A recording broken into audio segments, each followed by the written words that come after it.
Perfecto.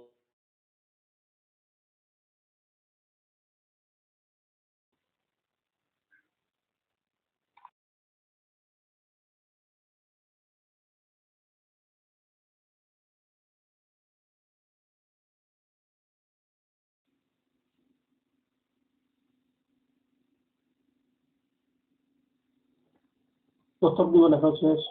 ¿Cómo está? Buenas noches, compañero. Una consultita, doctor.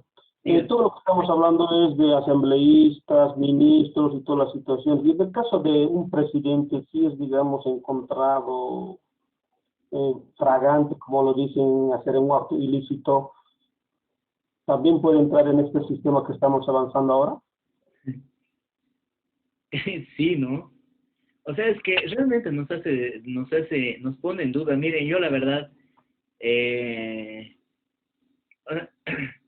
la verdad, hablando de estos temas, ¿no? No quisiera que lo vean desde el punto de vista político, compañeros. Ya, lo que estamos viendo son aspectos inherentes que si bien, ¿no? Son aplicadas a la política nacional a partir de nuestra constitución, nuestra querida constitución política del Estado, la importancia que nosotros tenemos que darle y la relevancia además que tiene esta, tenemos que hablar de esos aspectos, pues, ¿no? Que no quiero, como les digo, ¿no? Y estamos pasando por una situación política un tanto complicada en el país ya desde hace la anterior gestión un poco más, ¿no? Se han venido a dar ciertas situaciones complejas en nuestro país y las seguimos atravesando, ¿no es cierto? O sea, no es nada nuevo para todos los que estamos presentes. Sí se tiene que procesar, pero sin embargo, hay que diferenciar si ese presidente está en ejercicio o ha sido o ha cesado el ejercicio de las funciones como presidente de Estado. Vamos a compartir la Constitución para ver. No recuerdo el artículo específico. Vamos a ver, estamos en el 100. Vamos a responder la pregunta del compañero. Para eso es importante que todos estemos. Nos quedan en el 151, parágrafo 151, parágrafo 2, ¿no es cierto? ¿Ya? No recuerdo el artículo en el que están específicamente las funciones del presidente. Vamos a buscar. Pero hay una diferenciación, ¿no? Por si acaso lo que ha ocurrido con la expresidenta, sí, evidentemente, está inmersa a un tipo de proceso en el cual no está procesada como expresidente o dentro de las funciones que ella hubiese ejercido en su momento, por si acaso, ¿no? Sino, al parecer existe alguna situación, por ahí he escuchado a partir de lo que ha referido el ministro de Justicia, que han sido por otro tipo de situaciones, ¿no? Distintas a la que ella hubiese ejercido como presidente. Vamos a ver aquí, dentro de las atribuciones que tiene, está en el órgano... Doctor, disculpe que le corte. Entonces, ella no está siendo juzgada como una exmandataria, está siendo juzgada como una persona natural. Exacto. Y eso no es contradictorio en nuestra Constitución, en los derechos humanos y todo eso, porque ella debería ser juzgada como una exmandataria, porque le guste o no le guste a los del otro partido, a quien sea, ella es una exmandataria. Exacto, ¿no? O sea, la situación sabe por qué pasa, que le han visto, bueno, en todo caso, no, como les digo, no quisiera darles un criterio específico mío, mediante el cual ustedes se creen un criterio ya, ¿no? A partir de lo que les refiere el docente, no, ¿ya? Sino de que de cierta forma lo que ha sucedido es de que han buscado, o se ha visto la situación de que lo que ha sucedido en el momento de esas masacres por las cuales se le está procesando, desgraciadamente no era presidente, algo así, ¿ya? Es un tema, yo sé, político, es un tema un tanto complejo para que podamos ingresar a detalle, compañeros, porque, bueno, nosotros seguimos viendo de palco esta situación porque tenemos que entender que se está llevando a cabo una investigación, ¿no? Y desde el momento que se lleva a cabo la investigación, nosotros estamos nada más ingresando a deducir lo que pudiese suceder o lo que ha sucedido, la forma en la cual ha sido o se ha llevado a cabo el proceso. Entonces, no quisiera que ingresemos a ese detalle. Obviamente nosotros podemos, conforme a lo que vayamos viendo en la Constitución, vamos a ir deduciendo cuál es o cuál ha sido la situación por la cual realmente ha sido procesada y en qué momento, ¿no? Por eso han aclarado, porque todo el mundo decía, pero ¿cómo la van a procesar por hechos o situaciones que como presidenta se ha realizado? No, esto ha sido antes de que asuma la presidencia, los conflictos y toda esa situación. De esa manera es lo que han referido y es lo que yo estaba entendiendo. Para responder lo que nos ha dicho acá el compañero, ¿no? Tenemos que remitirnos a lo que es las atribuciones dentro del órgano, como les he dicho, ¿no? Un poquito adelantándonos a lo que es el órgano ejecutivo, perdón, a las funciones que tiene el presidente del Estado, ¿no? Vamos a ver acá las revocatorias, las atribuciones que tiene el mismo a partir del 172. Yo sé que nos estamos adelantando, les he dicho que lo vamos a ver más adelante. Pero lo que nos interesa es ver dentro de esas atribuciones la forma en la cual el mismo puede ser procesado. No recuerdo el artículo, por eso es que vamos a revisarlo acá a partir de 172.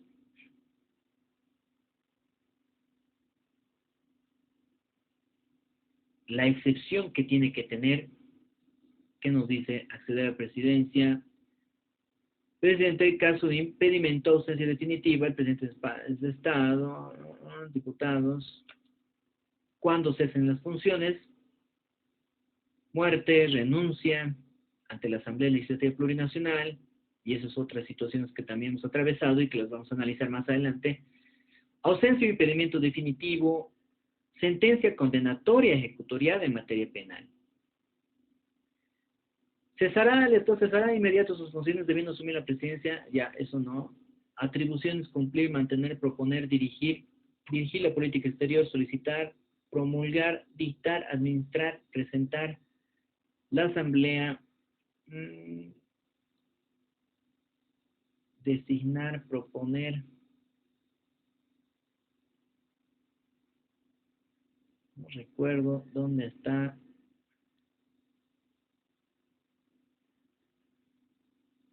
Los ministerios, los ministros, a ver, recuerdo qué artículo está, compañeros. Bueno, vamos a ir viendo esto. A ver, denme un momento.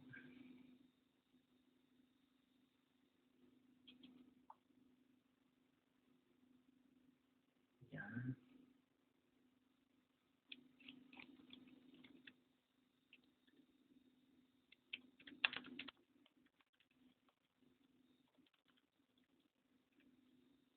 Recuerdo el artículo. Che.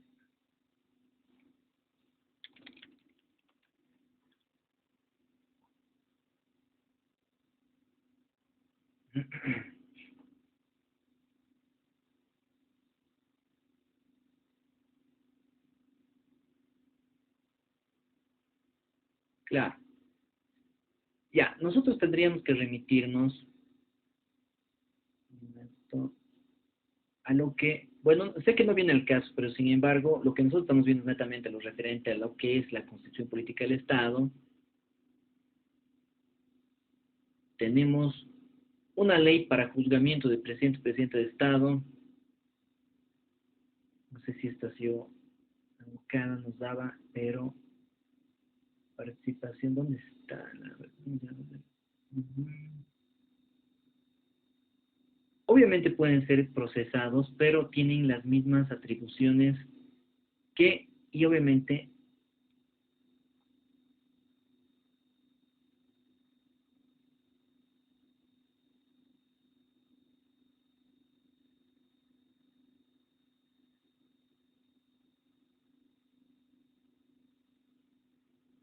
ya,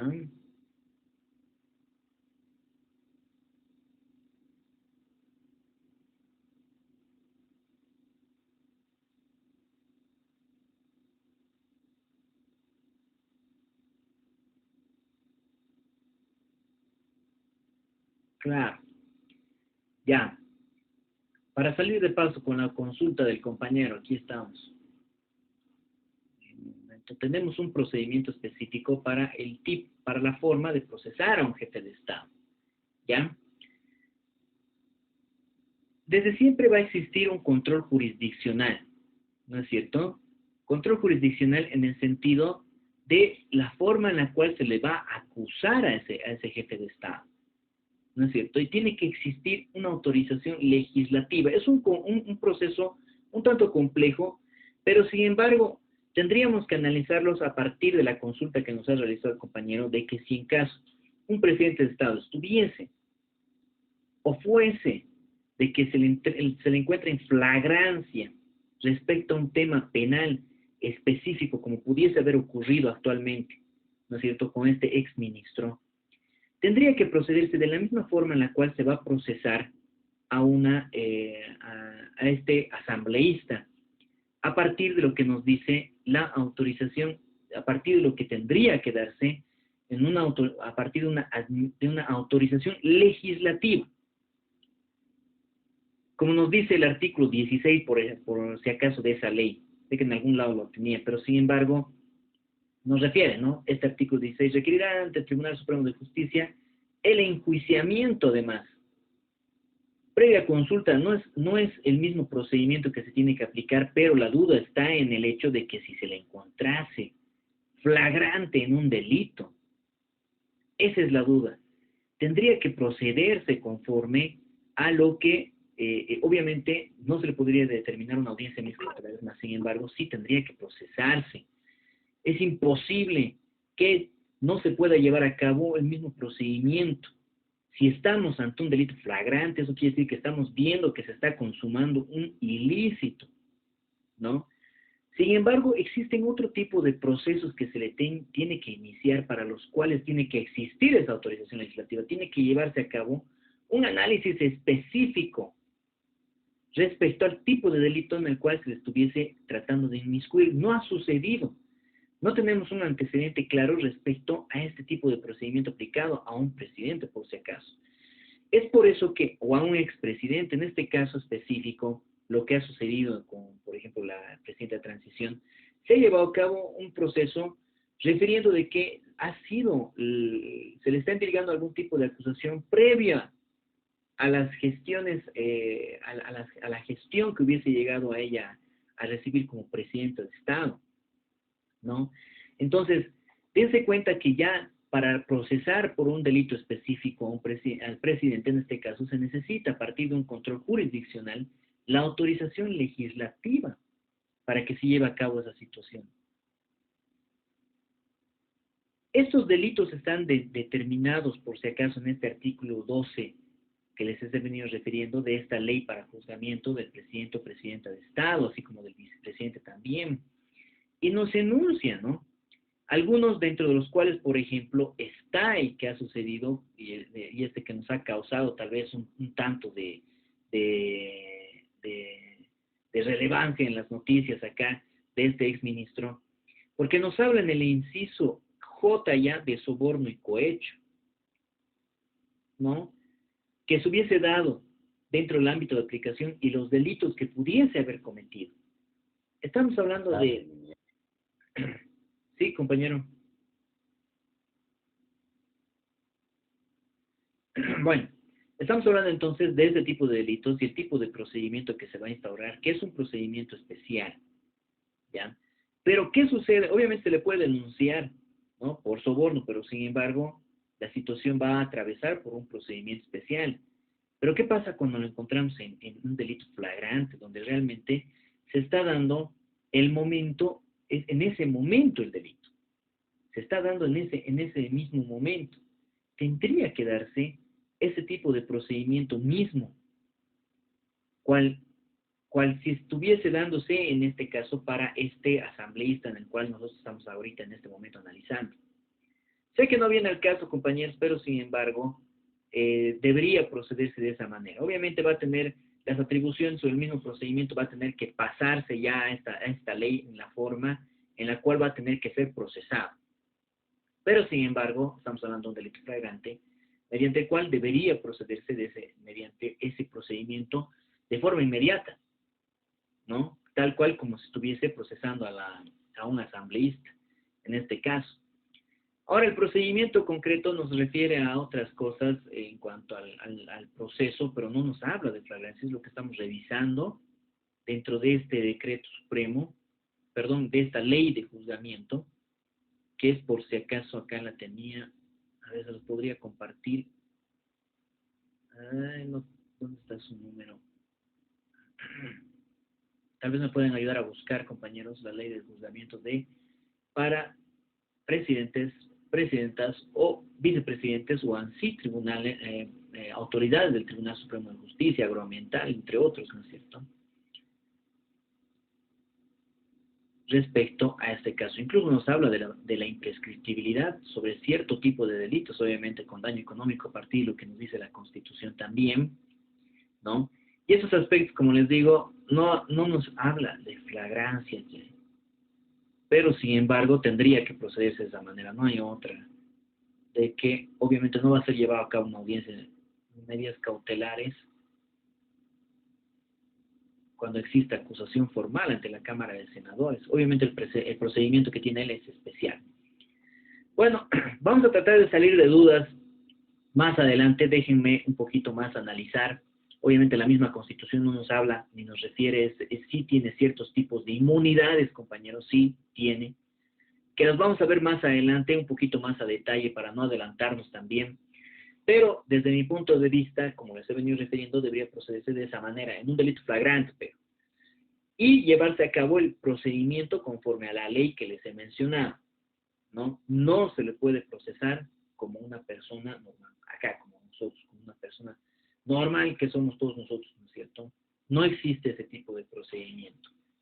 Sin embargo, para el artículo 151, en el cual nos estábamos abocando respecto al tema específico de que los asambleístas, de respecto a la inviolabilidad y además respecto a los delitos flagrantes, estábamos en 151, parágrafo 2. Residencia, habitación, asambleístas, esta previsión se aplicará a vehículos, no. Ya. A los asambleístas a las y los asambleístas no gozan de inmunidad, ya hemos hablado, ¿no? Salvo el delito flagrante, ¿ya? Esos aspectos que nosotros tenemos que trasladar también para cualquier funcionario público respecto a estos temas que nosotros estamos tratando dentro de la Asamblea a los senadores y diputados. A ver, ¿qué nos dice el 153? Tal vez acá ya tengamos, en algún lado tenemos, pero compañeros míos, no, desgraciadamente no nos apoyamos en lo memorístico, y tendríamos que revisar y vamos a ir viendo, y yo sé que vamos a salir de dudas ya un poco más adelante. El 153, compañeros, nos viene a referir que el vicepresidente o vicepresidenta del Estado presidirá la Asamblea Legislativa Plurinacional, como les he venido refiriendo. La sesión extraordinaria, además que este aspecto ya lo hemos planteado en la anterior clase, por si acaso. Hemos hablado de las sesiones ordinarias que tiene la Asamblea Legislativa cada 6 de agosto, de cada año obviamente, y obviamente que tienen sesiones ordinarias, ¿no es cierto?, dentro de esta asamblea, permanentes además que pueden contar con 2/3 de 15 días cada uno por año además. No sesionan tampoco todos los días, compañeros, obviamente. No es una función que podríamos decir que están 24/7 inmersos en esa situación, pero que sin embargo tienen cierta relevancia dentro del órgano legislativo. La Asamblea Legislativa Plurinacional podrá sesionar en un lugar distinto al habitual dentro del territorio nacional o del Estado, por decisión plenaria y convocatoria además del presidente o presidenta, que es la única forma por la cual tendría que realizarse esta gestión, ¿no? Analizando más allá de lo que es nuestra Asamblea Legislativa, durante los recesos funciona, ¿no?, la comisión de la Asamblea en la forma y con las atribuciones que determina el reglamento de la Cámara de Diputados. De manera extraordinaria por asuntos de urgencia, la Asamblea podrá ser convocada por el presidente o presidenta o por la vicepresidenta, convocada por su presidente o presidenta, estamos hablando de la Cámara de Diputados, o por el presidente o presidenta del Estado. Tenemos nosotros para esto, porque hemos hablado de una comisión de esto funcionará la comisión durante los recesos, hemos visto en la estructura que nosotros teníamos. Les voy a compartir nuevamente, lo tenemos acá. Les he mostrado ya al inicio del avance de nuestros temas. Déjenme un momento, por favor. A ver. Ya. ¿Dónde está? Por ejemplo, estamos hablando de la de diputados.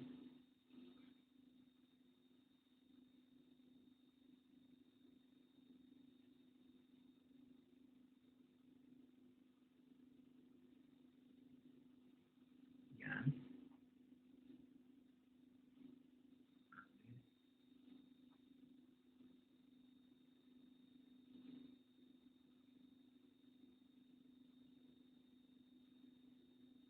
Aquí estamos. Y tenemos el organigrama, ¿no es cierto? En sí, la estructura que tiene la Cámara de Diputados. Hablamos nosotros de las comisiones. Estas que nos dice el 154, que nos dicen, ¿no? Durante los recesos funcionarán las comisiones de la Asamblea en la forma y en las atribuciones que determina el reglamento de la Cámara de Diputados. Podemos ver dentro de la Cámara de Diputados, ¿no? Hablamos del organigrama de la Cámara de Diputados, las comisiones que están constituidas dentro de ese nivel operativo legislativo que tiene. Ya hablamos nos hablan, ¿no? De la Comisión de Constitución, Legislación y Sistema Electoral, las funciones que se van a dar durante los recesos, mientras ellos no estén sesionando, compañeros, por si acaso. ¿Ya? De eso hemos visto el de planificación, el de economía plural, organización territorial del Estado de autonomía. Dentro del otro apartado tenemos el de educación y salud, derechos humanos, que de manera constante tienen que irse consolidando estas comisiones a través de los recesos, además, que van a existir dentro de lo que sería la Asamblea Legislativa Plurinacional. Nos dice en las formas de atribuciones que determina el reglamento. No vamos a ingresar a ver lo que es el reglamento, compañeros, porque vamos a alargar más el desarrollo de la clase.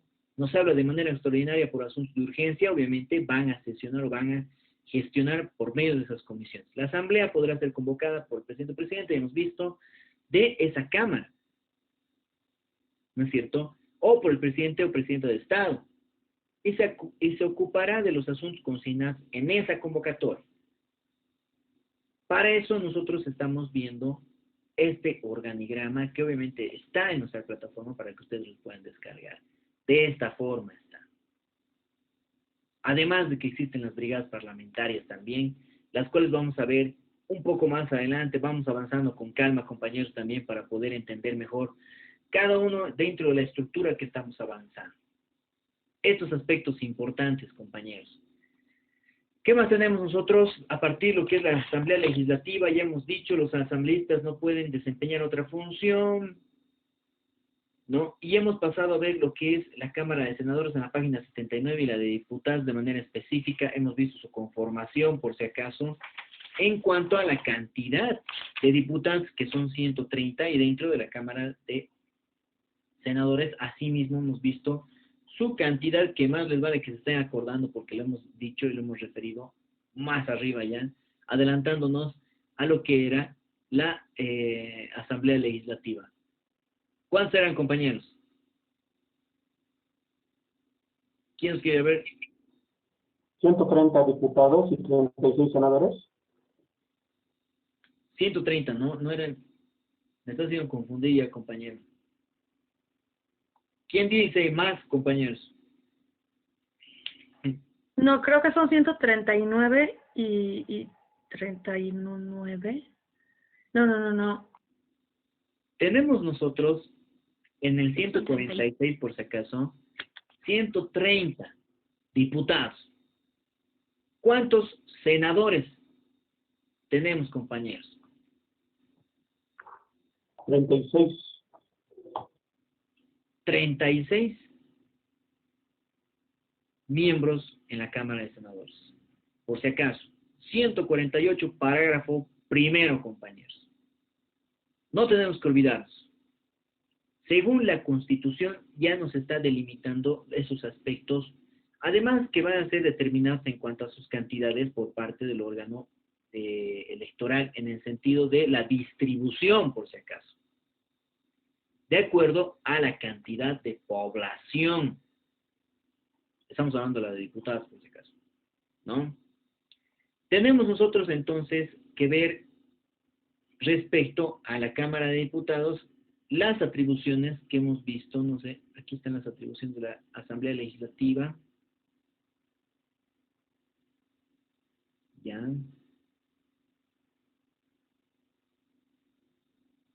Aquí está senadores, ya hemos visto, Asamblea Legislativa Plurinacional, hemos visto,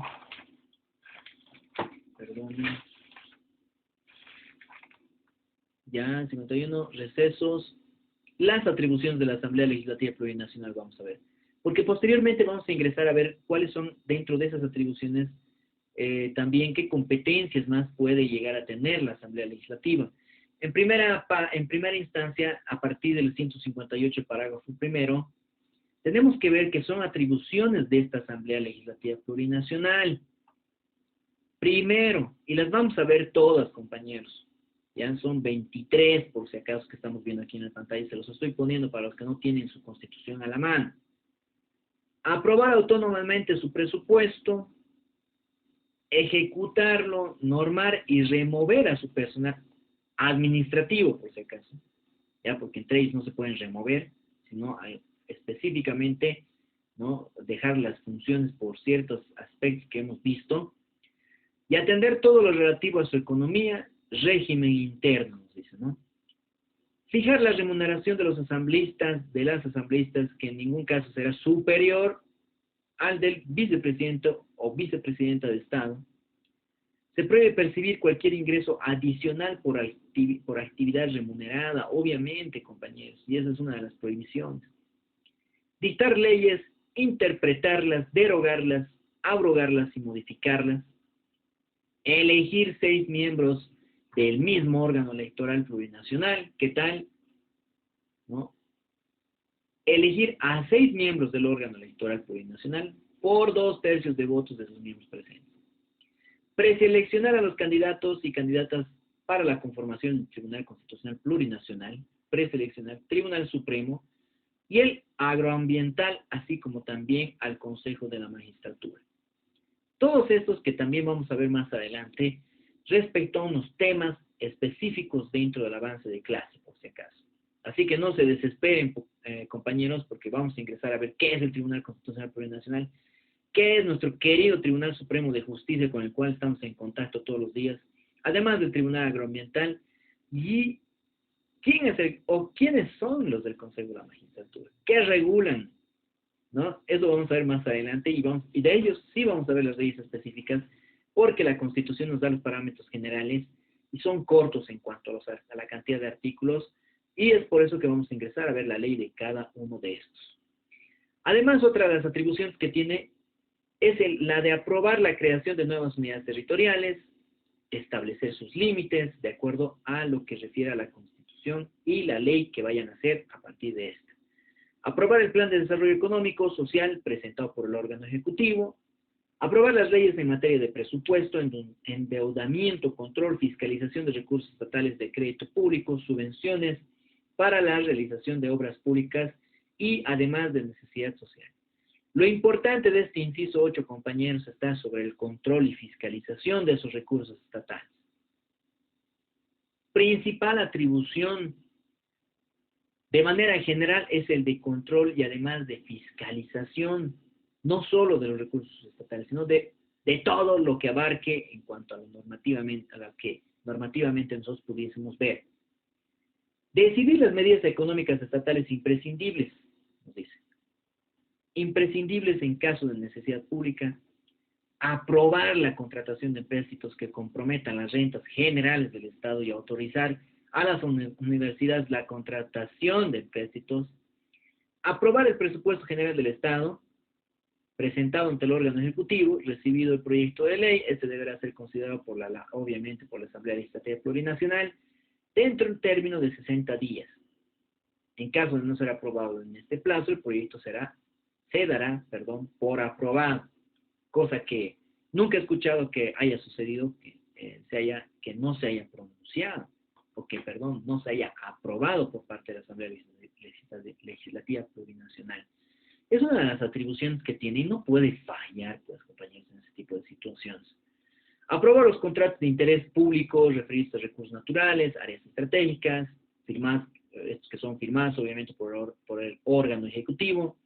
Aprobar enajenación de bienes de dominio público del Estado, ratificar tratados internacionales celebrados por el Ejecutivo en las formas establecidas por esta Constitución, y estos tratados que vienen a estar inmersos a partir del 410 que hemos venido refiriendo, ¿no?, para el ingreso de estos tratados internacionales a la Constitución Política del Estado. Establecer el sistema monetario, establecer el sistema de medidas, controlar y fiscalizar los órganos del Estado e instituciones públicas. Es ahí donde les venía refiriendo la importancia del control y fiscalización que tiene la Asamblea, y cada uno de estos asambleístas, compañeros, que conforman la Asamblea Legislativa Plurinacional, interpelar a iniciativa de cualquier asambleísta, y esto es importante porque hemos visto también esto plasmado con anterioridad dentro de lo que ha sido el gobierno de transición. Andaban interpelando ahí a los ministros o ministras de Estado, ya saben, de manera individual o de manera colectiva, y acordar la censura por 2/3 de los miembros de la Asamblea. Nos dice además, la interpelación podrá ser promovida por cualquiera de las cámaras, la censura aplicará la destitución, y eso es a lo que está apuntando respecto a lo que hará esta destitución del ministro o del ministro de Estado. Realizar investigaciones en el marco de las atribuciones fiscalizadoras mediante la comisión o comisiones elegidas para el efecto, sin perjuicio de control que realicen los órganos competentes. Controlar y fiscalizar las empresas públicas, las de capital mixto y toda entidad en la que tenga participación el Estado. Creo que incluso ya hemos visto esto, compañeros, no estoy recordando. El control y fiscalización de empresas públicas y los de que tienen además capital mixto, ¿no es cierto?, entre privado y público, obviamente, como podría ser Entel. Hemos hablado de estos aspectos, creo, y estamos repasando, creo, demasiado. Miren, autorizar la salida de tropas militares, armamento, material bélico, determinar motivo y tiempo de ausencia, autorizar excepcionalmente el ingreso y tránsito temporal de las fuerzas armadas militares extranjeras, determinando el motivo y el tiempo de permanencia. Este aspecto también importante, ¿no es cierto?, para el desarrollo en cuanto específicamente el tiempo que va a estar dentro fuerzas militares extranjeras y el motivo además, ¿no es cierto? Y por último, a iniciativa del órgano ejecutivo, crear y modificar los impuestos de competencia del nivel central. Nos dice, sin embargo, la Asamblea Legislativa Plurinacional, a pedido de uno de sus miembros, podrá requerir al órgano ejecutivo la presentación de proyectos sobre la materia. Si el órgano ejecutivo, en el término de 20 días, no presenta el proyecto solicitado o la justificación para no hacerlo, nos dice. Juan Marcelo, ¿qué nos quiere decir en estos últimos minutos? Doctor, una consultita. ¿El Dígame. Poder Legislativo tiene los atributos para poder dar ascensos a tanto a policías como a militares? Todavía no hemos llegado dentro de esas atribuciones, compañeros. Vamos a ver. Perdón. Sí, vamos a ver un poco más adelante dentro de, a ver quién y por qué además se dan esos ascensos y de qué manera. Obviamente estamos viendo todavía el órgano legislativo, porque aquí está procedimiento legislativo. ¿Quién creen que puede realizar esas gestiones, compañeros? ¿Por qué es tan peleada esa situación? Y depende de un partido político, el partido político gobernante, ¿no? ¿Quién es el? A ver, ya de entrada usted, a ver, Juan Marcelo, a ver, ¿qué nos puede decir? ¿Quién cree que es quien tiene esa atribución? En la televisión lo vemos, ¿no? Cada vez que yo A través de la televisión estaba viendo cuando estaba la expresidenta, había esta polémica de que ya hubo ascensos y no hubo ascensos, pero no aprobó el Poder Legislativo. Entonces me di cuenta que el Poder Legislativo tiene las atribuciones para poder dar ascenso a militares, pero la verdad no sé si también puede ser a policías, pero sé que el Poder Legislativo da autoridad para que haya ascensos tanto en generales o lo que tenga que venir, digamos, en los militares. A ver, vamos a responder esa pregunta, compañeros, la siguiente clase, porque lo que nosotros vamos a ir avanzando, ya, nos va a venir a demostrar, a ver, cuál es y de quién había sido esa atribución. ¿Puede ser vicepresidente del Estado? Va por ahí, compañeros. A ver, yo la verdad quisiera que, a ver, investiguenme, todo está en la Constitución, ¿ya? Vayan leyendo lo que es nuestra Constitución Política del Estado y van a ir descubriendo realmente ustedes como estudiantes, compañeros, ahora mismo, tenemos nosotros, y me incluyo además yo como docente, porque seguimos nosotros estudiando la Constitución, seguimos tratando de hacer algún tipo de curso o especialidad con el afán de entender mejor lo que es nuestra Constitución Política del Estado de manera principal. Y para eso les voy a pedir, a ver, que la consulta de acá del compañero Juan Marcelo Argote pueda ser respondida a la siguiente clase. ¿Por quién tiene que ser asignado o puede determinar los ascensos a generales tanto de la Policía Nacional así como a los de las Fuerzas Armadas? ¿Ya? La siguiente clase, compañeros, quiero una respuesta, a ver, leí solo en la Constitución, bien, en la Constitución les voy a pedir que vayan e investiguen por si acaso, no es un trabajo de investigación. Y esa respuesta la respondemos, ¿perdón? Doctor, disculpe, lo que nos dice que investiguemos es para mañana o para la otra clase cuando tengamos examen o para después. No, es para el inicio nada más de la siguiente clase. En sí la siguiente clase, compañeros, no saben que va a ser el repaso. Ajá, mañana, ¿no ves? En sí va a ser el repaso para nuestro examen, o sea que vamos a ver los primeros 5 temas de manera rápida. Ya, por favor, ya saben, a ver, veremos, no investigaremos, leeremos la Constitución. No tenemos que investigar en otro lugar que no sea la Constitución, la pregunta que se nos ha planteado. Respondemos eso y damos continuidad al avance, en este caso, al repaso que vamos a tener para ingresar al examen, porque ya saben que nuestro querido examen es de desarrollo y algún otro tipo de pregunta que se pueda realizar en nuestra plataforma, ¿ya? O sea que el día de mañana, viernes, tienen que estar presentes, compañeros, para poder repasar. Todos los que puedan estar, mejor comuníquenles a los que no están, ¿ya? Es obligación de todos, compañeros, estar presentes. Si es que se pudiese, si no, revisan el video para poder repasar. Ya saben que la subsiguiente clase es nuestro querido examen parcial. Nos vemos, compañeros, la siguiente clase, por favor, el día de mañana, ya saben, en el horario de 20:10 hacia adelante, y repasamos entonces. Nos vemos la siguiente clase. Hasta mañana, doctor. Hasta mañana a todos, compañeros.